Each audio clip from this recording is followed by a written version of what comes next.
Some houses are more than timber and nails. Some houses hold memories like treasures, guarding them against time. And some houses keep secrets that only reveal themselves to those who need them most. Would you believe me if I told you a house saved my life? The storm had been falling since dawn, a relentless curtain of white swallowing the winding mountain roads of Maine. Snow pressed against the world like a heavy silence, and the windshield wipers of Elizabeth Harper's car kept time with her heartbeat, scraping against the glass in a tired rhythm. She glanced at her daughter Maddie, who sat quietly in the passenger seat, her small face illuminated by the blue glow of a handheld game. 8 years old and already so accustomed to sudden changes, to losses, to starting over. "How much farther, Mom?" Maddie asked, not looking up from her screen. "Not much longer," Elizabeth replied, though the truth was she wasn't sure. The GPS had lost signal an hour ago, and the road ahead disappeared into a blur of white. All she knew was that somewhere beyond this storm lay Coldwater Falls, and the house her grandmother had left her, the only inheritance from a woman she had barely known. The car skidded slightly on a curve, and Elizabeth's hands tightened on the wheel. 6 months ago, she had been teaching art at an elementary school in Boston. 6 months ago, she had a husband who promised forever. Now she had a divorce decree, an eviction notice, and a pink slip folded neatly in her purse, in a house no one had lived in for decades. When the real estate agent called, Mr. Peterson, with his too eager voice, he had suggested selling without even seeing the property. "Rural properties are hot right now," he'd said. "We can get you a quick sale, cash in hand by next month." The temptation had been overwhelming, but something in her grandmother's lawyer's letter had stayed her hand. "The house has been in our family for generations. It will provide for you when you need it most." The car rounded another bend, and suddenly the world opened up before them. A valley stretched out, blanketed in snow, with a river cutting through its heart like a frozen vein. In the distance, a cluster of lights marked the small town of Coldwater Falls. And there, set apart on a rise overlooking the valley, stood a solitary structure.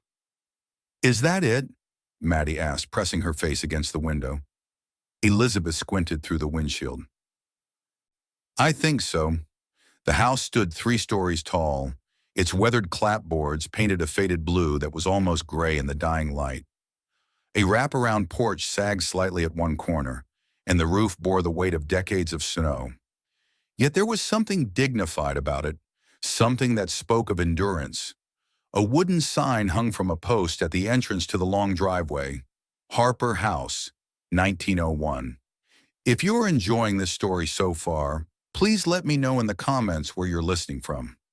And don't forget to subscribe so you don't miss what happens next when Elizabeth and Maddie step inside this mysterious house.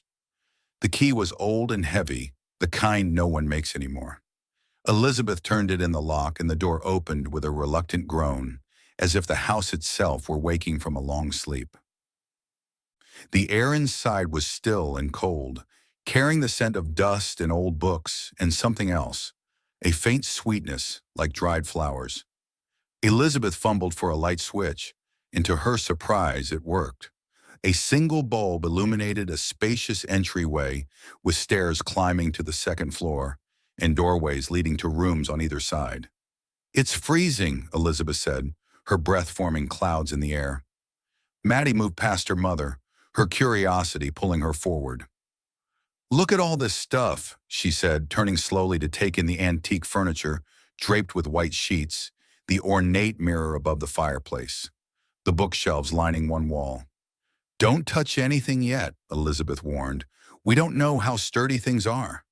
But Maddie was already in the next room, her voice echoing. "Mom, there's pictures of old-timey people." Elizabeth followed, finding her daughter standing before a wall of framed photographs. Solemn faces stared back from behind dusty glass. Women in high-collared dresses, men with stern expressions, children sitting unnaturally still. And there, in a larger frame in the center, was a family portrait. A man, a woman, and a young girl standing in front of this very house. "Is that great-grandma?" Maddie asked, pointing to the girl. Elizabeth leaned closer. I think it might be.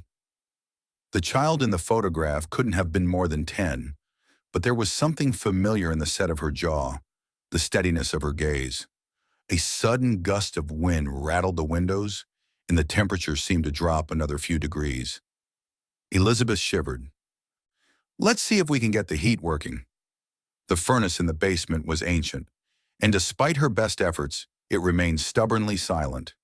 The electrical panel looked like something from a museum with porcelain fuses and cloth-covered wiring. We'll have to use the fireplace, she told Maddie when she returned upstairs. At least for tonight. Elizabeth found wood stacked neatly in a box beside the hearth, but it was old and possibly damp. She crumpled newspaper from her car and arranged kindling in what she hoped was the right way. Her ex-husband had always handled these things. As she worked, she noticed a large Bible on the mantelpiece. Its leather binding was cracked with age. The gold lettering on its spine faded. The Harper Family Bible, it read. On impulse, she opened it.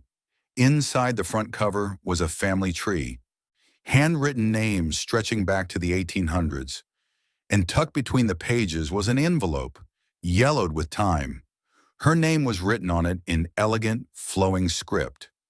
Elizabeth. With trembling fingers, she opened it and unfolded a single sheet of paper. My dear Elizabeth, if you are reading this, then I am gone, and the house has come to you. This may seem a burden rather than a gift, but the house has been waiting for you. It has always known who would come next. This house is our legacy, our responsibility. It has sheltered those who had nowhere else to go, saved those history would have forgotten.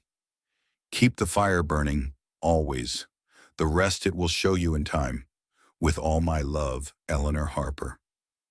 Mom. Maddie's voice broke through her thoughts.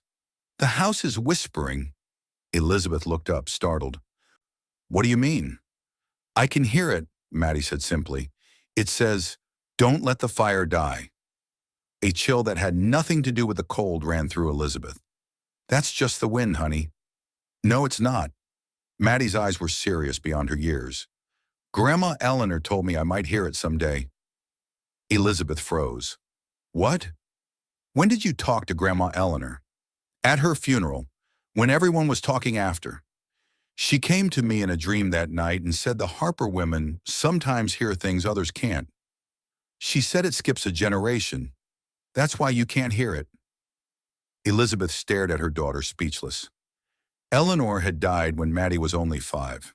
She'd never mentioned any dreams, but as she returned to the fireplace, she couldn't shake the feeling that the house was watching them, waiting.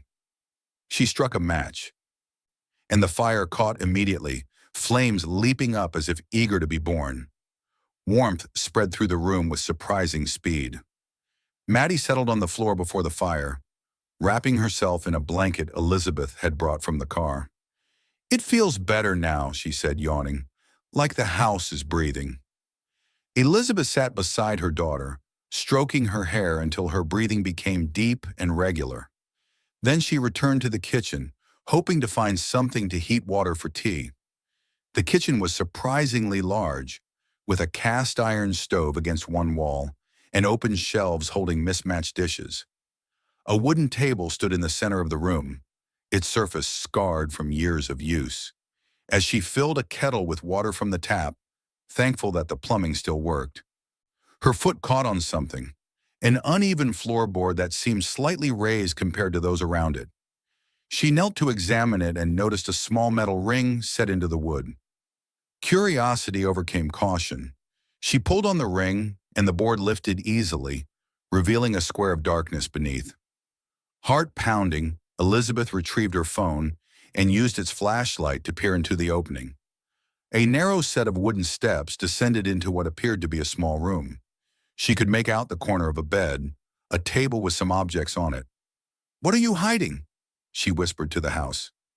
Setting the kettle aside, she lowered herself through the opening and carefully made her way down the steps. The room below was barely tall enough for her to stand upright. It was simply furnished. A narrow cot with a thin mattress, a table holding an oil lamp and some books, and a wooden chest pushed against one wall. The air was surprisingly dry and still, preserved somehow from the dampness that pervaded the rest of the house. Elizabeth picked up one of the books. It was a journal, the cover worn smooth from handling. When she opened it, a name was inscribed on the first page. Helen Harper, 1935. Helen, Elizabeth's great-grandmother, the woman from the photograph. The first entry was dated January 15, 1935. The Wilsons arrived last night, half frozen and terrified.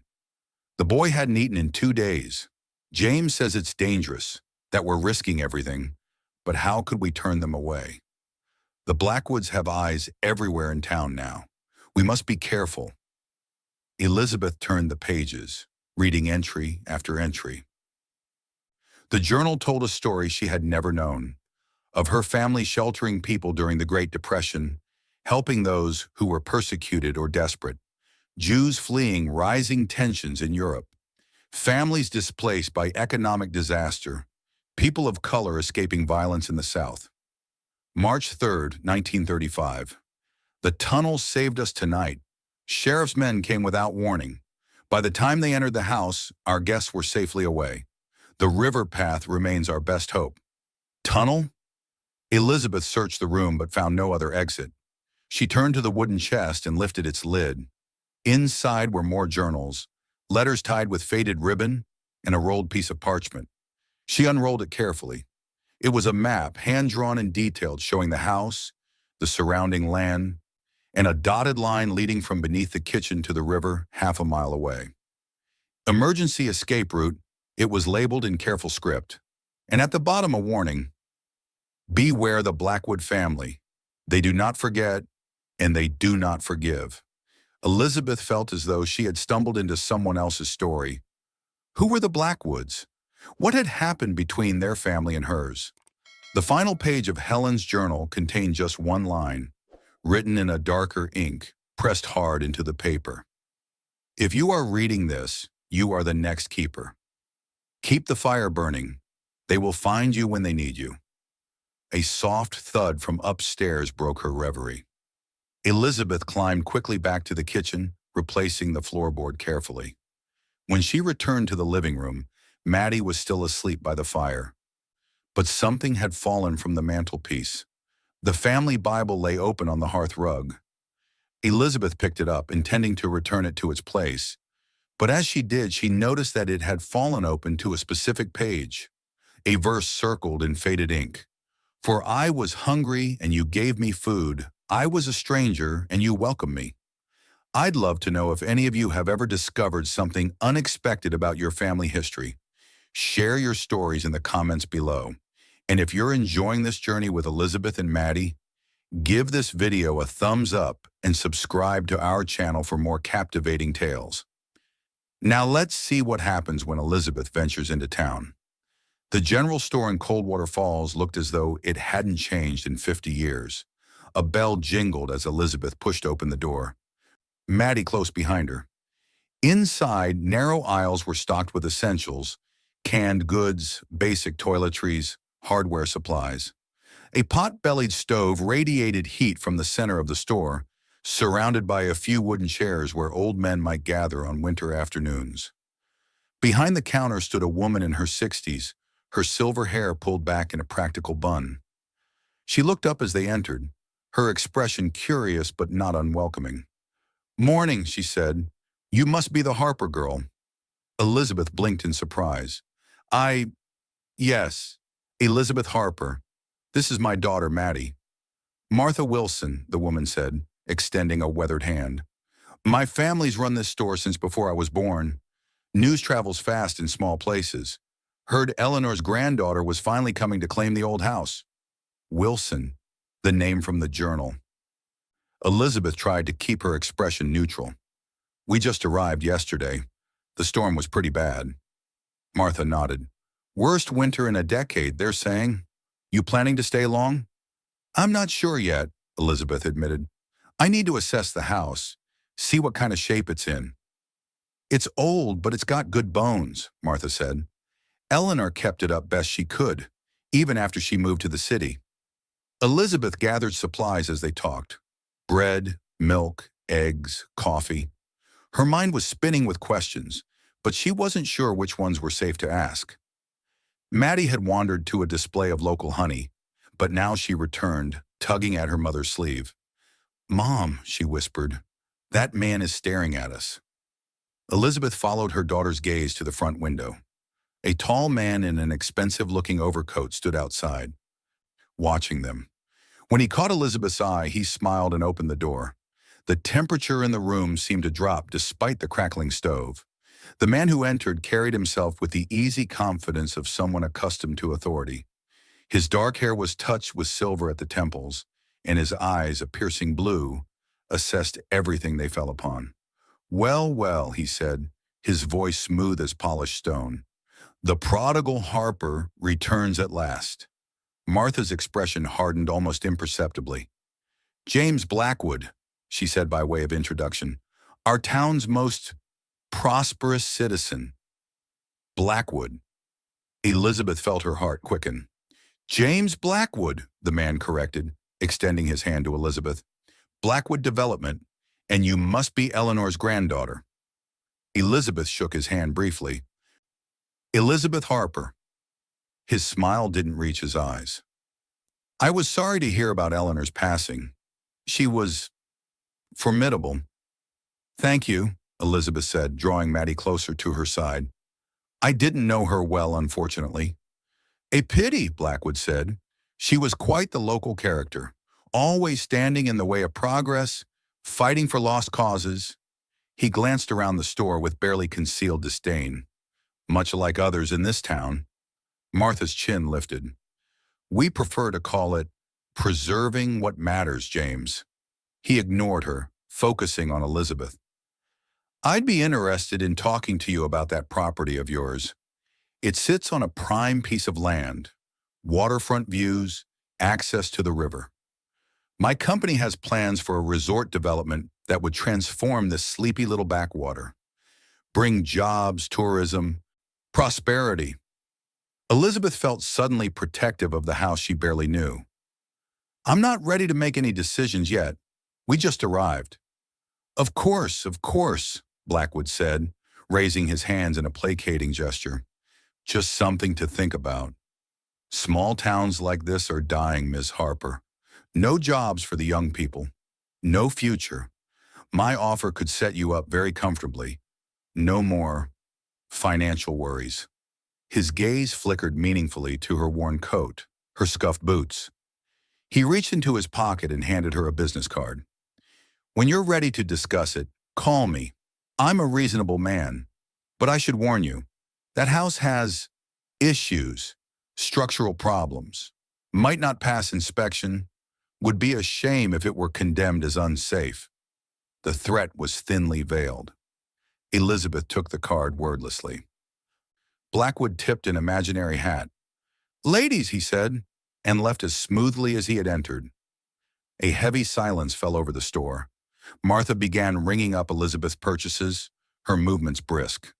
"I'd be careful around him," she said finally, her voice low. "The Blackwoods have been trying to get their hands on Harper land for generations. There's bad blood there, going back to before the Depression." "What happened?" Elizabeth asked. Martha glanced at Maddie, then back at Elizabeth. "This isn't the place, but if you want to know more, come back tomorrow. Alone." Elizabeth nodded, paid for her groceries, and led Maddie back to the car. As they drove through the small town, she noticed a large sign on an empty lot. "Coming soon. Blackwood Resort and Spa. Transforming the future of Coldwater Falls." "Mom," Maddie said as they turned onto the road leading back to the house, "I don't like that man. He feels cold." Elizabeth squeezed her daughter's hand. "It's okay, honey. We don't have to see him again." But as they approached the house, Elizabeth couldn't shake the feeling that they had just stepped into a conflict that had been simmering for decades. And somewhere in the old journals hidden beneath the kitchen floor might lie the answers to questions she hadn't even thought to ask. That night, after Maddie had fallen asleep in the bedroom Elizabeth had hastily prepared, she returned to the hidden room beneath the kitchen. She brought the journals upstairs and sat by the fire, reading deep into the night. The story that emerged was one of courage and resistance. During the Great Depression, when banks foreclosed on farms and businesses failed, the Blackwood family, already wealthy from lumber and shipping, had bought up most of Coldwater Falls. Those who couldn't pay their debts were evicted, sometimes forcibly. But the Harpers had turned their home into a sanctuary, sheltering the displaced and helping them find new beginnings. The Blackwoods had never forgiven them for it. Elizabeth was so absorbed in the journals that at first she didn't hear it. A soft, hesitant knock at the front door. When it came again, louder, she started, nearly dropping the book. Who would be calling at this hour? In this weather? Cautiously, she approached the door, wishing suddenly that she had thought to bring something for protection. "Who is it?" she called. "Please," came a woman's voice, young and frightened. "Please help us." Elizabeth hesitated only a moment before opening the door. On the porch stood a young woman, no more than 25, clutching a bundle wrapped in blankets. Her face was pale with cold, and a darkening bruise bloomed along one cheekbone. The bundle in her arms squirmed slightly, a baby. "I'm sorry," the woman said, her voice breaking. "I didn't know where else to go. Martha at the store. She said the Harper house might be safe." This story is taking an unexpected turn. Have you ever felt called to help someone in need, even when it seemed risky? Share your thoughts in the comments. If you're finding value in this story, please consider subscribing to our channel. Now let's see how Elizabeth responds to this desperate visitor. Elizabeth stepped back, opening the door wider. "Come in quickly. You're freezing." The young woman stumbled inside, her legs stiff with cold. Elizabeth guided her to the living room, where the fire still burned low, and helped her into a chair. "I'm Elizabeth," she said, adding wood to the flames. "And you are?" "Rebecca," the woman replied, her voice barely above a whisper. "This is my son, Noah. He's only 3 months old." She pulled back the blanket slightly, revealing a tiny face with flushed cheeks. "Are you hurt? Do you need a doctor?" Elizabeth asked, eyeing the bruise. Rebecca shook her head. "No, just somewhere to hide. Just for tonight. We'll be gone by morning." Elizabeth brought her tea and some of the soup she had made for dinner. As Rebecca ate, her story emerged in fragments. She had married Andrew Blackwood, James's younger brother, after a whirlwind romance. But the charming man she fell in love with had changed after their wedding. The controlling behavior had started subtly, then escalated after Noah was born. "Tonight was the worst," she said, her hand unconsciously touching her bruised face. "He was drinking, angry about some business deal. When Noah wouldn't stop crying," her voice trailed off, "I grabbed the baby and ran. I didn't even take anything else, just my purse in the car." "Does he know you're here?" Elizabeth asked. "No, I don't think so. I abandoned the car at the edge of town and walked the last mile. Martha saw me passing the store as she was closing up. She said she said it had helped people before." The words from Helen's journal echoed in Elizabeth's mind. "They will find you when they need you." "You're safe here," Elizabeth said with a certainty she didn't entirely feel. "There's a room upstairs for you and Noah. In the morning, we'll figure out what to do next." Rebecca's eyes filled with tears. "You don't even know me." "I know enough," Elizabeth replied, thinking of the journals, of her family's legacy.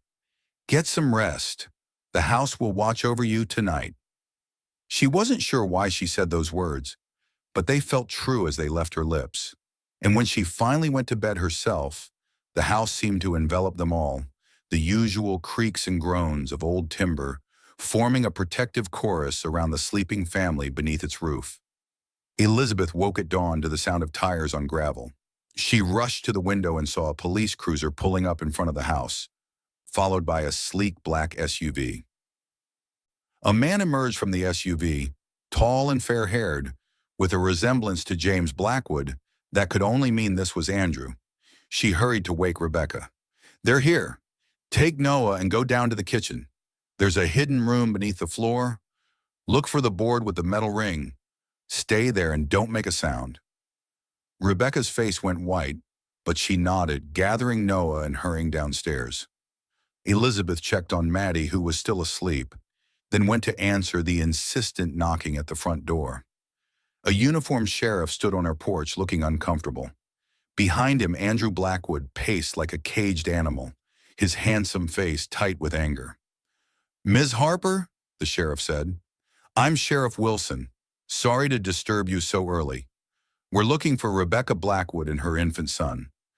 Her car was found abandoned near town, and we're concerned for her safety." Elizabeth folded her arms. "I haven't seen anyone." Andrew Blackwood stepped forward. "She's my wife. She's not well. Postpartum depression. She took our son and drove off after an argument. We're worried she might hurt herself. Or the baby." His voice was smooth, concerned, but his eyes burned with something darker. Not worry, but rage barely contained. "That's a nasty cut on your hand, Mr. Blackwood," Elizabeth observed, noticing the bandage wrapped around his knuckles. "How did that happen?" A flash of something, rage, fear, crossed his face before he controlled it. "Accident. Fixing something at home." "Ms. Harper," the sheriff cut in, "if you do see Rebecca, please call us right away, for her own safety." Elizabeth met his gaze steadily. "Of course." As they turned to leave, Andrew Blackwood looked back at her, his expression calculating. "You're new here. You don't want to get involved in things you don't understand. My family has a long memory."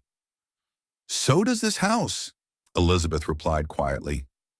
After they left, she rushed back to the kitchen and helped Rebecca from the hidden room. The young woman was shaking. "They'll come back," she whispered. "Andrew won't stop until he finds us. He can't stand to lose." "We need to get you somewhere safe," Elizabeth said. "Somewhere far from here. I don't have anywhere to go. No family, no friends he doesn't know about." Elizabeth thought of Martha at the general store. "I might know someone who can help. Stay here with Maddie. I'll be back as soon as I can." The general store was just opening when Elizabeth arrived. Martha looked unsurprised to see her. "They found Rebecca's car," Elizabeth said without preamble. Martha nodded. "Word travels fast. Come to the back." In the store's small office, Martha closed the door and turned to Elizabeth. "You've been reading the old journals, haven't you? Found the hidden room?" Elizabeth's surprise must have shown on her face. "My grandmother was one of the people your family helped," Martha explained. "During the Depression, the Wilsons from the first entry in Helen's 1935 journal. That was my father, just a boy then. The Harpers saved our lives." "The journals mention a tunnel," Elizabeth said, "an escape route to the river. It's still there. Hasn't been used in years, but it should still be sound. Behind the chest in the hidden room, there's a panel in the wall. It leads to an underground passage that comes out in a boathouse by the river. I need to get Rebecca and her baby away from here. Andrew Blackwood is looking for them, and I don't think his intentions are good." Martha's expression hardened. "The Blackwoods have controlled this town for too long. Most folks are too afraid to stand up to them. But there are a few of us who remember what the Harpers did for our families." She scribbled something on a piece of paper. "This is the address of my cousin in Portland. She runs a shelter for women escaping domestic violence. Rebecca and Noah will be safe there while she figures out her next steps." "Thank you," Elizabeth said, taking the paper. "But how do I get them there without being seen? The Blackwoods are watching the roads. My son-in-law makes a delivery to Portland every Thursday. That's tomorrow. Produced for the restaurants. He can take them, hidden in the back of his truck." As Elizabeth turned to leave, Martha called after her. "Be careful, Elizabeth. James Blackwood has been trying to get his hands on your grandmother's property for years. There are rumors about that resort project of his. Environmental corners being cut, permits rushed through with bribes. Your land is the last piece he needs." "Why is it so important to him?" "The river access, for one thing. But I think it's more than that. It's about erasing the past, the part of our town's history that makes the Blackwoods look like the villains they are." Elizabeth drove back to the house, her mind racing. When she arrived, she found Maddie sitting at the kitchen table with Rebecca, the two of them working on a drawing together while baby Noah slept in a makeshift bassinet fashioned from a drawer lined with blankets. "Mom!" Maddie exclaimed. "Rebecca's teaching me how to draw horses, and I got to hold Noah. He's so tiny." Elizabeth smiled despite her worries. "That's wonderful, honey. Rebecca, can I talk to you for a minute?" In the living room, she explained Martha's plan. Rebecca listened, hope and fear warring in her expression. "Do you really think it could work?" she asked. "I do. And once you're at the shelter, they can help you with legal protection. A new start." "What about you? If Andrew finds out you helped me—" "Don't worry about me," Elizabeth said with more confidence than she felt. "This house has stood against the Blackwoods for generations. It's not about to stop now." That evening, as they prepared for Rebecca and Noah's departure the next day, Elizabeth heard a car approaching.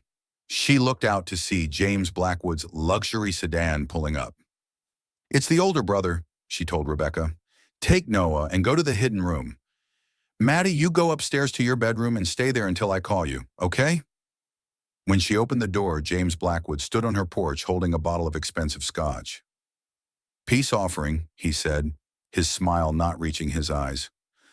"I think we got off on the wrong foot yesterday." Elizabeth didn't invite him in, but he stepped past her anyway, his gaze sweeping the entryway. "Quite a place you have here. So much history. What do you want, Mr. Blackwood?" He wandered into the living room, examining the photographs on the wall. "Direct. I like that." He turned to face her. "I want to buy your property, Ms. Harper. I'm prepared to offer well above market value. It's not for sale. Everything has a price." He named a figure that made Elizabeth's breath catch. It was enough to pay off her debts, enough to start over somewhere new, enough to give Maddie a stable home. For a moment, she was tempted. What did this old house really mean to her after all? She barely remembered her grandmother, had never known her great-grandmother. The family legacy she had discovered was compelling, but was it really her responsibility? James must have seen the hesitation in her face. "Think about it," he said smoothly. "A fresh start, no more struggling, no more complications." "Complications? My brother seems to think you might be harboring his wife, a disturbed woman, sadly. Postpartum psychosis, the doctors say. If she were to harm herself or that infant while under your roof, well, the liability would be significant." The threat was unmistakable. Elizabeth felt a cold anger rising in her. "Your family has been threatening mine for nearly a century, Mr. Blackwood. Yet we're still here." His smile vanished. "Not for long. One way or another, I will have that land. The project is already approved. Construction begins next month.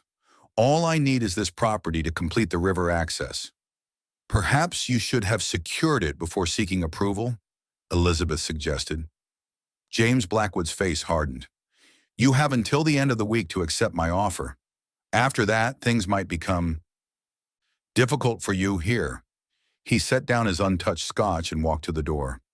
"Oh, and Ms. Harper, if you see my sister-in-law, tell her that her husband is most eager to reconcile." After he left, Elizabeth sank into a chair, trembling with a mixture of fear and defiance. When she retrieved Rebecca from the hidden room, she didn't mention James Blackwood's threat. The young mother had enough to worry about. That night, Elizabeth returned to the hidden room alone. She examined the wall behind the wooden chest and found, just as Martha had described, a panel that swung inward to reveal a dark passage. The air that flowed from it was cool but not dank, suggesting good ventilation. The tunnel was shored up with timbers, a testament to careful construction.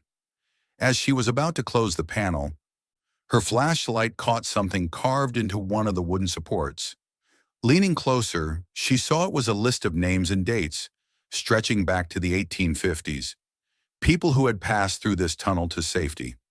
Among them, she recognized some of the names from the journals. Wilson, 1935, Cohen, 1942, Johnson, 1956. Elizabeth ran her fingers over the carved names, feeling a connection to the past that was almost physical. Her family had stood for something here, had made a difference. "I won't let them erase this," she whispered to the darkness. "We've reached a critical moment in our story. Have you ever had to take a stand for what's right, even when it wasn't easy? Share your experiences in the comments below.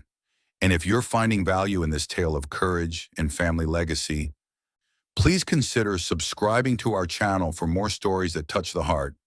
Now let's see how Elizabeth faces the powerful Blackwood family. The next morning dawned clear and cold. Martha's son-in-law, a quiet man named David, arrived before sunrise in his produce truck. Elizabeth helped Rebecca and Noah into the hidden compartment he had prepared among the crates of apples and potatoes. "Thank you," Rebecca whispered, clutching Elizabeth's hand. "I won't forget this." "Stay safe," Elizabeth replied. "Start your new life. Don't look back." As the truck disappeared down the driveway, Elizabeth felt a weight lift from her shoulders. At least Rebecca and Noah would be out of the Blackwoods' reach. Maddie appeared beside her, still in her pajamas. "They're gone, aren't they?" Elizabeth nodded. "Yes, honey. They needed to go somewhere safer." "The house helped them," Maddie said matter-of-factly. "Just like it's supposed to." Elizabeth looked down at her daughter, struck once again by the child's certainty. "What do you mean?" Maddie shrugged. "That's what it told me. It's been helping people for a long time. It chose us to help it keep doing that." Before Elizabeth could respond, the sound of vehicles approaching drew her attention back to the driveway. 3 cars were coming up the long drive. Sheriff Wilson's cruiser, Andrew Blackwood's SUV, and behind them, a white van marked Coldwater Falls Building Inspector. "Go inside, Maddie," Elizabeth said quietly. "Go to your room and stay there until I come get you." She met them on the porch, arms folded against the morning chill. Andrew Blackwood was the first to speak, his voice tight with barely controlled rage. "Where are they?" "Good morning to you too, Mr. Blackwood," Elizabeth replied calmly. "If you mean your wife and son, I haven't seen them." Sheriff Wilson stepped forward, looking uncomfortable. "Ms. Harper, we have reason to believe Rebecca Blackwood was here yesterday. A witness saw her entering your property." "A witness?" Elizabeth raised an eyebrow. "In the middle of a snowstorm? How convenient." The building inspector, a nervous man with a clipboard, cleared his throat. "Ma'am, I've been asked to conduct an inspection of this property. There are concerns about structural integrity, electrical code violations, possibly even black mold." "Ordered by whom?" "The town council, ma'am." Elizabeth smiled thinly. "The town council headed by James Blackwood, I presume?" Sheriff Wilson had the grace to look embarrassed. Andrew Blackwood, however, stepped closer, his handsome face contorted with anger. "Listen carefully," he said, his voice low. "I want my wife and son back, now, or things will get very unpleasant for you." "Is that a threat, Mr. Blackwood?" Elizabeth didn't back away. "Because it sounds like one. And I wonder what Sheriff Wilson would think about those bruises on Rebecca's face that match the cut on your knuckles." Andrew's face paled, then flushed dark red. "You bitch! That's enough." Sheriff Wilson stepped between them. "Andrew, back off. Ms. Harper, please. If Rebecca's in trouble, we want to help her, but we need to know she's safe." "If you were really concerned about her safety," Elizabeth said, "you'd be investigating her husband, not harassing me." The sheriff sighed. "Look, I'm trying to keep this civil, but I do have a warrant to search these premises." "Fine," Elizabeth said, stepping aside. "Search all you want, but I want to see that warrant first." While Sheriff Wilson and the building inspector searched the house, Andrew Blackwood remained on the porch, watching Elizabeth with undisguised hatred. "You have no idea who you're dealing with," he said. "My family built this town. We can tear it down just as easily." "Is that why your brother is so desperate for this land? To tear it down? Erase the evidence of what the Blackwoods did to the people of Coldwater Falls?" A flicker of confusion crossed Andrew's face. "What are you talking about?" "The depression, the foreclosures, the families who lost everything while the Blackwoods grew richer. The people this house sheltered when your family would have let them starve. Andrew waved a dismissive hand. Ancient history. Nobody cares about that now. I think people do care. I think that's why your brother wants to bulldoze this place and build his resort, so everyone forgets. Sheriff Wilson emerged from the house. They're not here, he reported. No sign of them. The building inspector followed, looking through his notes. Place has some issues, but nothing that rises to the level of condemnation. Needs updating, but it's sound. Andrew's face darkened. Keep looking. They have to be here. The warrant doesn't cover tearing up floorboards, Andrew, the sheriff said firmly. We've searched every room. They're not here. After they left, Elizabeth sat on the porch steps, her heart racing. They had bought some time, but she knew the Blackwoods wouldn't give up so easily, especially now that she had openly defied them. Maddie came outside and sat beside her. Are the bad men gone?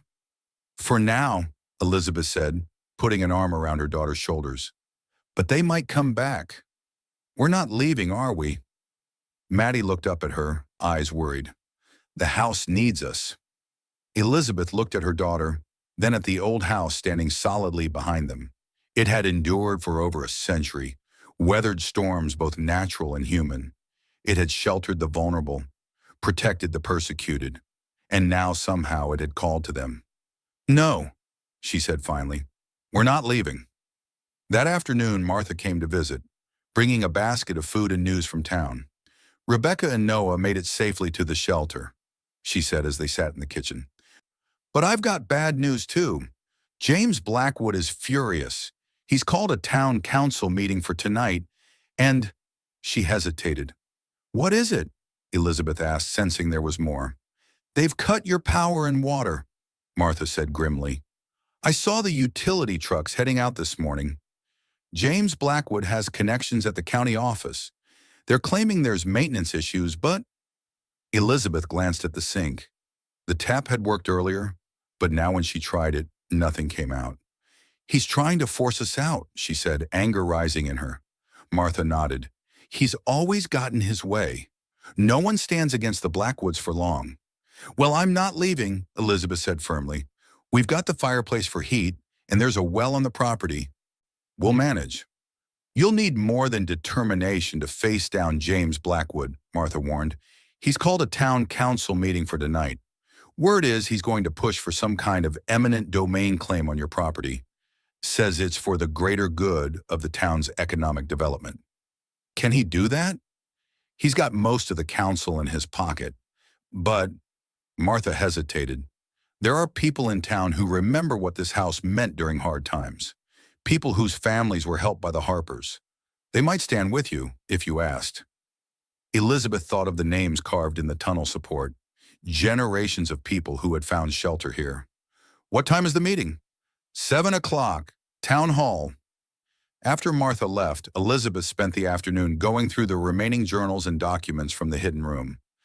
She found photographs of people who had passed through the house, letters of thanks, newspaper clippings about the Blackwoods' business practices dating back decades. And in a small locked box at the bottom of the chest, she found something else. Documents suggesting that the original Blackwood fortune had been built not just on lumber and shipping, but on something darker. Bootlegging during Prohibition, gambling, even evidence of bribery and intimidation. Most damning of all were recent papers, environmental impact studies for the resort project showing significant risks to the river ecosystem, reports that had been suppressed, correspondence suggesting bribes to officials to fast-track permits. This is it, Elizabeth murmured. This is how we stop them. That evening, after arranging for Maddie to stay with Martha's daughter, Elizabeth made her way to the town hall. The small building was packed, nearly everyone in Coldwater Falls in attendance. James Blackwood stood at the front, looking confident in an expensive suit, flanked by his brother and several council members. As the meeting began, James presented his resort project with slick visuals and promises of jobs and prosperity. He spoke of bringing Coldwater Falls into the 21st century, of revitalizing a dying town. The final piece of this project, he concluded smoothly, requires access to the river that can only be achieved through the old Harper property. As the owner has declined a generous offer, we are proposing that the town exercise its right of eminent domain for the greater public good. Elizabeth stood, and a hush fell over the room. I'd like to speak, if I may. James Blackwood's smile didn't waver, but his eyes hardened. Of course, everyone should have their say before the vote. Elizabeth moved to the front of the room, carrying a large folder. She looked out at the sea of faces, some curious, some hostile, some encouraging. My name is Elizabeth Harper, she began. Until a few days ago, I had never set foot in Coldwater Falls. I came here because I inherited a house with a history I'm only beginning to understand. She opened the folder and began to lay out photographs and documents on the table before her. During the Great Depression, when banks were foreclosing on farms and businesses, when people were losing everything, the Harper House became a sanctuary. My great-grandmother Helen opened her doors to those in need. Families displaced by economic disaster, people fleeing persecution. She looked directly at James Blackwood. While the Blackwood family was buying up foreclosed properties at pennies on the dollar, the Harpers were sheltering the very people the Blackwoods had made homeless. A murmur ran through the crowd. Some of the older residents nodded in recognition. But that's ancient history, Elizabeth continued. What concerns us today is this resort project. Mr. Blackwood has promised jobs and prosperity. What he hasn't mentioned are the environmental reports his company suppressed. She held up several documents. Reports showing that the planned construction would cause significant damage to the river ecosystem. Reports his company paid to have rewritten with more favorable conclusions. The murmur grew louder. James Blackwood's smile had vanished. I also have evidence of payments to certain officials to fast-track permits, to bypass normal environmental reviews. A man in the back stood up. My father was given shelter in the Harper House in 1935. When the bank took our farm, the Harpers helped him find work, get back on his feet. We wouldn't be here today if not for them. Another person rose. My grandparents, too, Jewish refugees. The Harpers helped them get to Canada when no one else would. One by one, people stood and shared stories. Tales of help given, of sanctuary offered, of lives saved by the Harper House and its keepers. James Blackwood's face had gone rigid with anger. This is all very touching, he said when the voices finally quieted. But it doesn't change the economic reality. This town is dying. My project will save it. At what cost? Elizabeth asked. The destruction of the river? The erasure of our history? The crushing of anyone who stands in your way, like Rebecca? Andrew Blackwood surged to his feet. Leave my wife out of this. Your wife fled with your infant son because she feared for their lives, Elizabeth said steadily, because of what you did to her. That's a lie, Andrew shouted, but his face had gone pale. Sheriff Wilson stood up from his seat at the back. Actually, Andrew, we need to talk about that. I got a call from Portland PD this afternoon. Rebecca has filed a police report and a request for a restraining order. The room erupted in chaos. James Blackwood tried to call for order, but his authority seemed to have evaporated. The council members looked uncertain, some of them edging away from the Blackwood brothers. In the end, the vote was decisive. The eminent domain proposal was rejected, and as an additional measure, the council voted to initiate an investigation into the resort project's permits and environmental impact. As the meeting broke up, Martha approached Elizabeth, a small smile on her weathered face. Well done. Your great-grandmother would be proud. Elizabeth looked around at the townspeople, many of whom were now approaching her with their own stories, their own connections to the Harper House. I had no idea, she said softly. All these lives touched by one house, one family's decision to help. That's how change happens, Martha replied. One person standing up for what's right. One house opening its doors when others close theirs. But the battle was far from over. The next morning, Elizabeth woke to find that someone had broken the windows on her car. A few days later, a fire mysteriously started in her shed, though thankfully it was put out before it could spread to the house. Then the bridge that connected the Harper property to the town was mysteriously damaged, making it difficult to cross. The Blackwoods were retaliating. Andrew disappeared from town. Rumors said he'd fled to avoid domestic violence charges, but James remained. His influence diminished, but his anger undiminished. The days grew colder.